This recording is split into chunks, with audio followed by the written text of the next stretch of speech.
Spirituellement, tu peux changer de famille et influencer ton héritage spirituel avec des vrais résultats sur ta vie matérielle. Oui, juste par le choix de vie que tu peux faire. Parce qu'en réalité, toute famille a son identifiant spirituel qui se manifeste par le comportement ou par le caractère. Par exemple, sur cette famille, elle est portée sur l'alcool, celle-ci plus sur l'impudicité, une autre des personnes pleines d'orgueil, celle-ci pleines de légèreté ou ceux-là sont un peu négligents. Oui, chaque famille a son identifiant. Je pense que tu connais l'identifiant de ta famille. C'est la première des choses à faire pour changer d'héritage spirituel ou de famille spirituellement.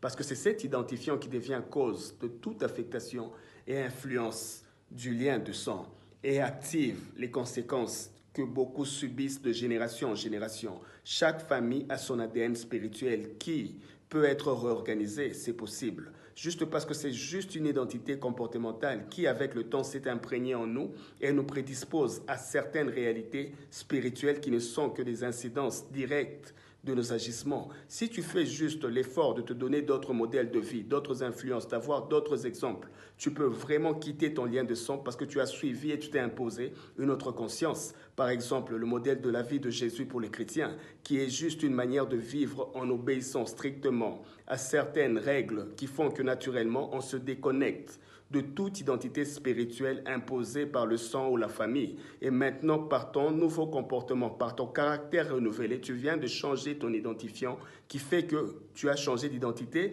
et d'héritage spirituel et spirituellement, tu viens de changer de famille. Tu constateras que beaucoup de choses que tu as expérimentées, beaucoup de difficultés qui étaient devenues récurrentes, beaucoup d'influences et des conséquences négatives, sorcelleriques ou autres, te chercheront et ne te trouveront plus. Juste parce que tu as changé d'identité en changeant de comportement, ça a influencé tes comportements, tes attitudes, réactions.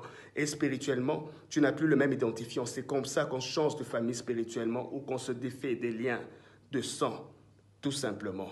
Conscience.